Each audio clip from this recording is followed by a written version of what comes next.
Positive Spin, presenting positive, innovative, and solution-oriented news from around the world. At last. We found out that deep-sea bottom troll fleets were all losing money. But On today's program, we'll profile environmental filmmaker and activist Claire Nouvian, recipient of the 2018 Goldman Prize for Europe. You can't keep a baby from needing to be touched and loved. And we'll see a music video in tribute to Martin Luther King Jr., composed and performed by singer-songwriter Stephen Fisk. From rolling to the sea. Bloom, because it's so new. But as we start... Then we'll interview U.S. expatriate artists in the city of San Miguel de Allende in Mexico.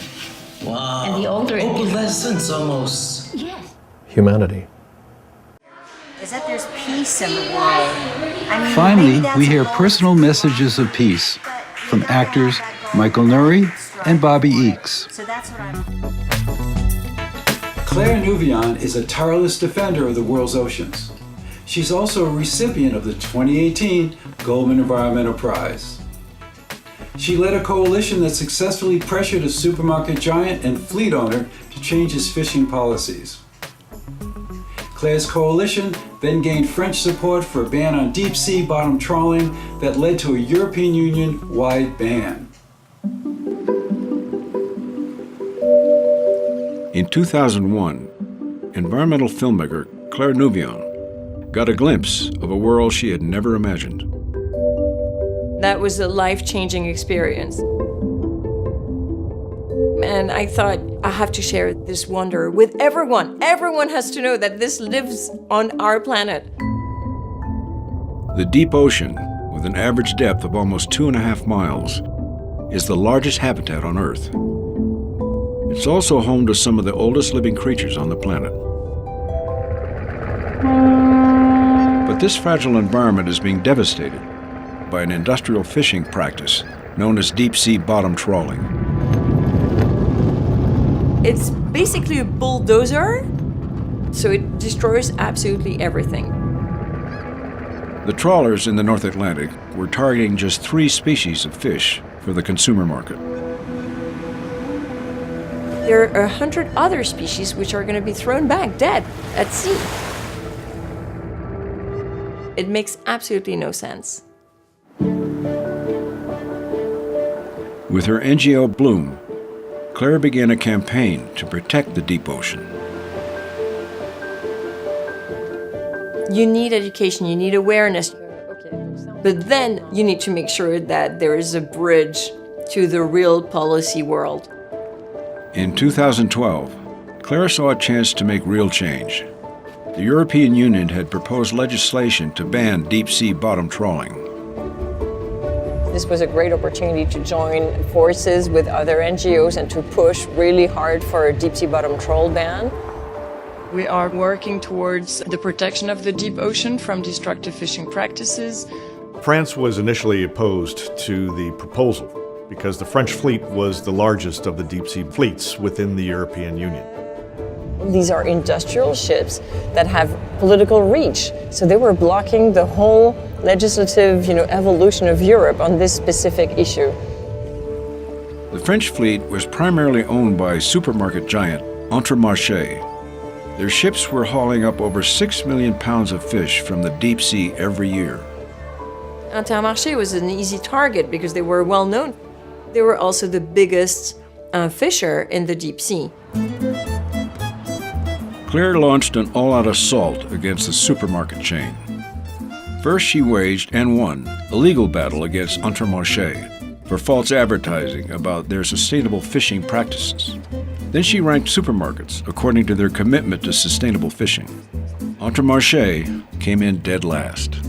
We found out that deep-sea bottom trawl fleets were all losing money, but they were subsidized with public money. So taxpayers understood that we were all funding the destruction of the deep ocean.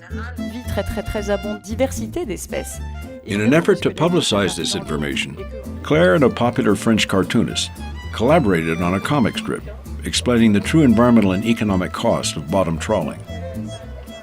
The strip went viral. people were outraged. We had a petition against deep-sea bottom trawling, and it flew to 900,000 signatures. Intermarché bowed to the pressure. And all of a sudden, France, as an entity, was being completely ridiculed by the fact that the private sector had moved more ambitiously than government had. That led to a policy change. In November of 2015, Claire's dedication finally paid off. France agreed to support a ban on deep-sea bottom trawling below half a mile. As a result, all EU member states adopted the ban. Claire and her organization Bloom were key in mobilizing the public, make sure that it was a political debate in the society. There is no environmental success if you disconnect the politicians from the civil society. Today, Claire is working to end subsidies that encourage destructive fishing practices around the world. We know what to do. We have all the solutions ready. They're right there. All we need is political will.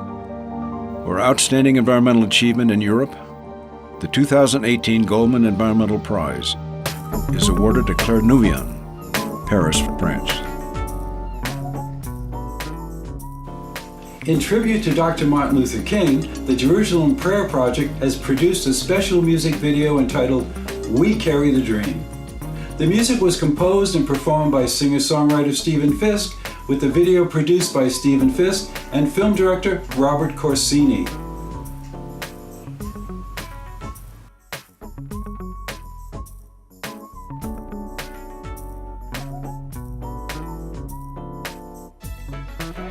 Freedom Now movement, hear me. We are requesting all citizens to move into Washington, to go by plane, car, bus, any way that you can get there. Walk if necessary. We are pushing for jobs, housing, desegregated schools. This is an urgent request. Please join. Go to Washington. I have a dream that one day this nation will rise up, live out the true meaning of its creed. We hold these truths to be self-evident, that all men are created equal. I have a dream that one day on the red hills of Georgia, sons of former slaves and the sons of former slave owners will they be able to sit down together at the table of brotherhood. I have a dream.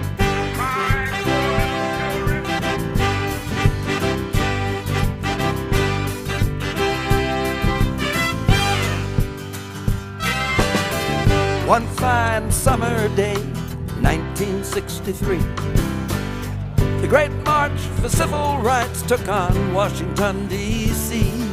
They marched for freedom, they marched for jobs, they marched for dignity. They marched for the conscience of a nation, for justice and equality.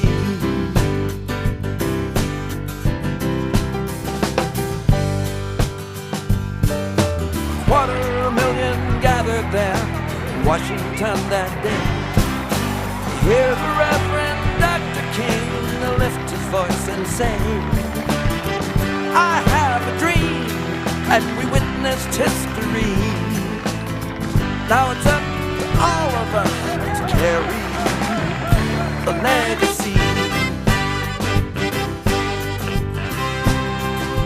So we're singing, we carry the dream of the way this world could be. We carry the dream of justice and equality. When we gather together, we find strength and unity. Yeah, we carry the dream. All people shall be free.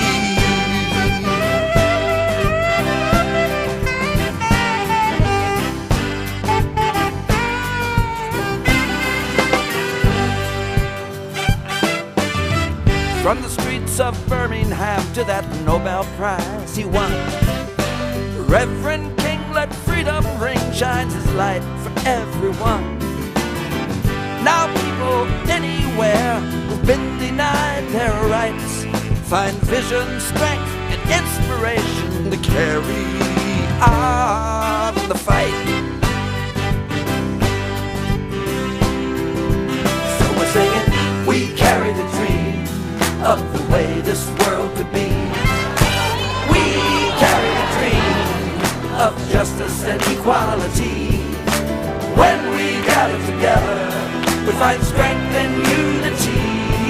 Yeah, we carry the dream. All people shall be free. The people united will never be divided. You can't keep a baby from needing to be touched and loved. You can't keep the trees from reaching for the sky above. And you can't stop the river from rolling to the sea. And you can't keep the people from the hunger to be free. So we're singing, we carry the dream of the way this world could be. We carry the dream of justice and equality. When we gather together, we find strength and unity. Yeah, we carry the dream. All people shall be free. Shall be free. Shall be free. All people shall be free. We carry the dream. We carry the dream. We carry the dream. We carry the dream. We carry the dream. Peace and justice. We carry the dream. Equality. We carry the dream. Human rights. We carry the dream. We carry the dream. We carry the dream.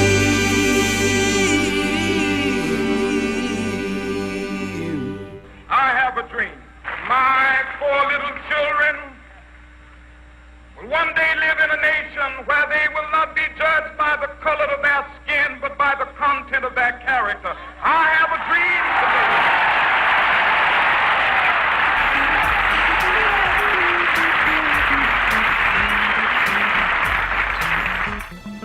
Being aware that there are many U.S. expatriate artists living in San Miguel de Allende in Mexico, Positive Spin traveled to the city to interview these former U.S. citizens.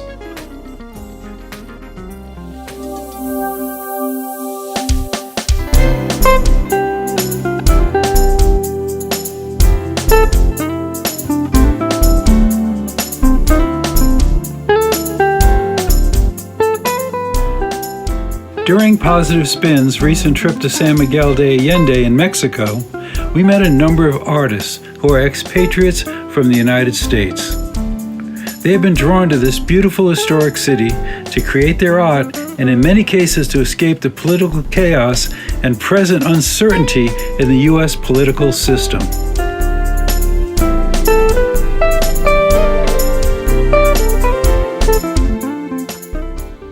So, first and foremost, what is your passion for the art? I mean, what inspired you to really become an artist and photographer? Well, my father gave me a camera when I was 9 years old, and that, for me, was a whole new world of, I think it's all about control. Being an artist, and a photographer in particular, it's about controlling what you, the viewer, sees within a frame. So my passion is to create a compelling image within a frame. My background is also theater and movies and television, and so that's all about creating a compelling picture within a frame and selling it. And so that's part of my passion. The fact that when people buy my work, that to me is the ultimate thank you. You know, it's the ultimate validation. Like, wow, I'm legitimate, somebody bought it. And that keeps me going. I love that.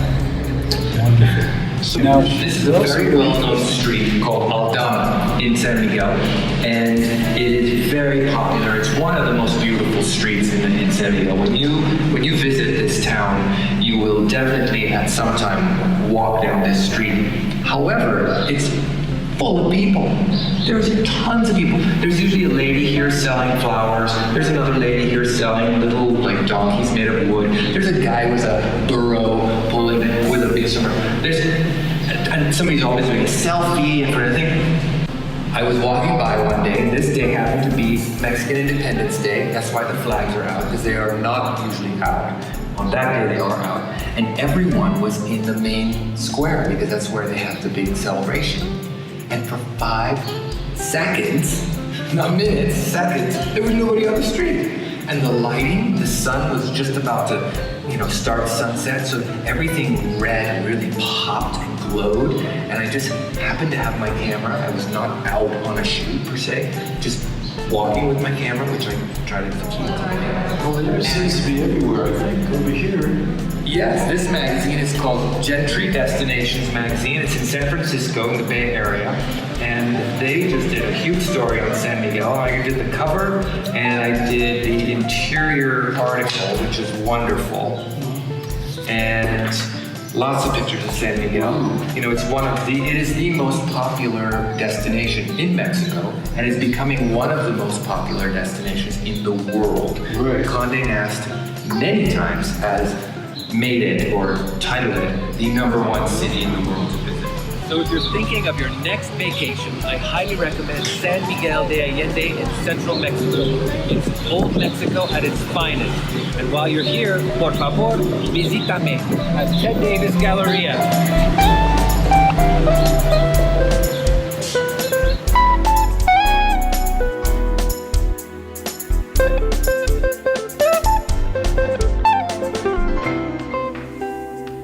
We lived in New York in around 1977, and it was New Year's Eve, and I didn't have anything to wear, and we had no money, so my husband said, I will make you a dress. And I said, how could you possibly make me a dress? He said, I'll go down to 14th Street and buy some black velvet. He brought the fabric home. The dress was finished as the babysitter arrived at the door. And we went to a party on Park Avenue, and everyone was still a hippie then, and I was very elegant, and everyone said, my God, where did you get that dress? And I said, he made it. And my friend said, he needs to stop teaching Spanish, and he needs to design clothes. So my father lent us the money for him to get started. And we had a showroom in Dallas, then we had a showroom in New York for many years. He sold to over 400 stores. When he did haute couture, very expensive clothes, and he sold to Nordstrom, Elizabeth Arden in New York, all over the place. And now we're just here in San Miguel. Hi, I'm Eshwan Windy. I have been painting for 60 years, and I've been living in San Miguel for 14 years. I'm also teaching the encaustic technique. I've taught to hundreds of artists here, and today I'm working in cold wax and oil, and this is another wax technique and medium. I melt the beeswax with some of the Damar resin, not varnish resin, it's the hunks of resin that are there, and then solvent. And so this is never heated because it's it'd be toxic. Because of the solvent in it, and has a very, very different look. You can see from this is cold wax, and it's almost like a fresco. And then you have the encaustic there, which is very shiny. The older it gets, the harder it gets. And the colors are held forever in the resin wax. They can never, ever fade. And people say, well, what would happen if it gets in the sun? And I said, well, it's very hard. It will not melt, and if it's in your house and it's melting, your house is on fire. You pull it out because it's easy to touch it. You see this one over here, the red one. The one over there too is the same stuff. It's like an enamel. The one behind my brother-in-law, right? This is encaustic and mixed media, but you can see this is the new one, and because there's a little bit of a patina? No, shiny? Well, it is called bloom because it's so new. But as we start to rub it, the warmth of our hands brings this wonderful shine out. Wow. And the older it gets, opalescence almost. Yes. The whole idea for me, for encaustic, is having the layers. It's not a painting you look at, you look into. Yes. And so it just develops. And you can even get a little bit of your own reflection in. You can, yeah. That's amazing. This is amazing. I've been working in encaustic for 20 years now. The revival happened in the 50s, and it was Jasper Johns, I believe. It was very simple. The technique is the oldest in the world, thousands of years old. It was developed in Greece when they melted the beeswax and the resin to waterproof the boats. And then later they added the pigment. This is the resin that is melted in there. This gives it the hardness, and it captures the colors forever. And then after that's melted and it's liquid and it's hot, I add the color, and you have the paint then. And the paint, of course, is melted and worked in a hot liquid form, and I paint it on with brushes. Then every layer must be heat fused to the layer underneath for permanence. And that's where the word encaustic comes from. It comes from the Greek, which means to burn in. So if it isn't burned in, if it isn't heated in, it's not encaustic. Some people say I'm kind of caustic. No, but see, that's caustic. This is not caustic because it's absolutely pure beeswax. But the word is from the Greek.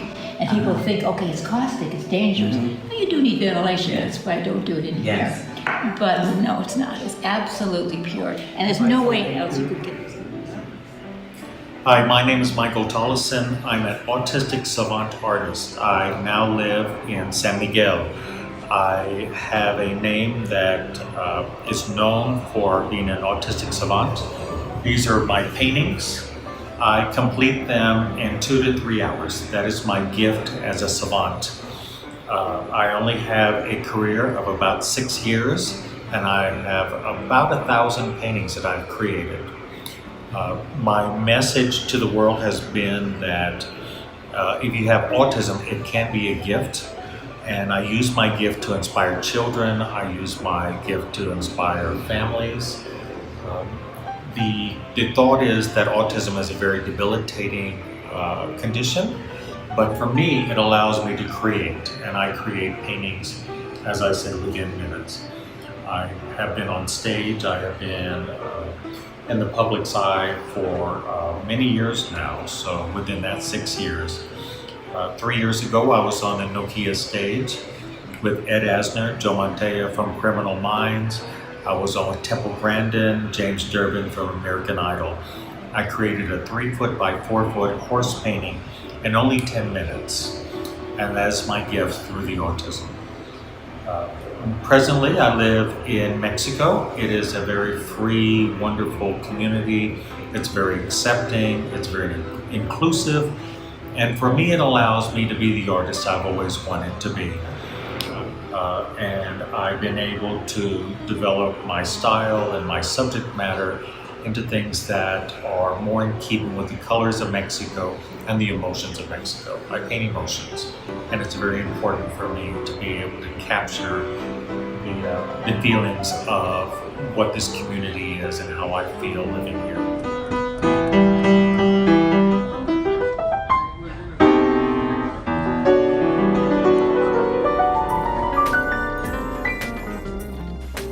Now we present personal messages of peace from actor, musician, and humanitarian Michael Nouri and actress and radio personality Bobbi Eakes.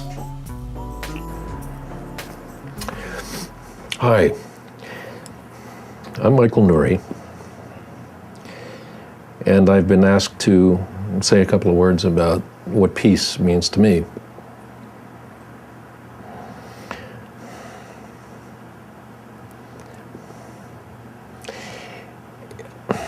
It's very difficult to talk about, and it is wonderful to experience.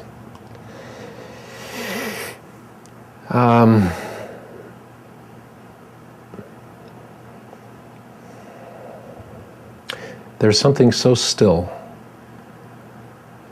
within all of us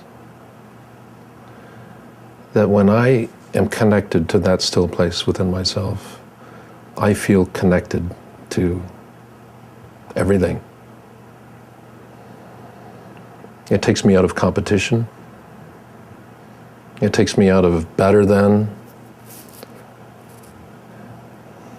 It makes me feel a part of humanity. It makes me feel whole. It makes me feel still and quiet. It makes me feel that I'm enough, exactly as I am. So that when I go out into the world, into my daily life, after meditating in the morning, I'm not trying to suck things out of the world. I'm not looking for fulfillment out here because I'm experiencing it in here. So I would invite you and encourage you to join me in seeking that peaceful place within yourselves, however you might do that. Because I want to tell you with absolute certainty that peace is possible. Thank you. Hi, I'm Bobbi Eakes, and this is a very special time of year all around the world for so many people. And I guess my wish for this time of year and all year, every year, is that there's peace in the world. I mean, maybe that's a goal that's pretty lofty, but you gotta have that goal and we gotta keep striving for it. So that's what I'm hoping, that's what I'm wishing, and I hope you do the same thing. Thanks so much. Love you. Thank you for watching Positive Spin. This show is made possible through the generosity of the Patty and Jack Wright Foundation. Watch us on Free Speech TV. Watch and subscribe to our previous episodes on YouTube. And please, like us on Facebook. I'm Bill McCarthy. Now it's your turn. Inspire, empower your community, create your own positive news.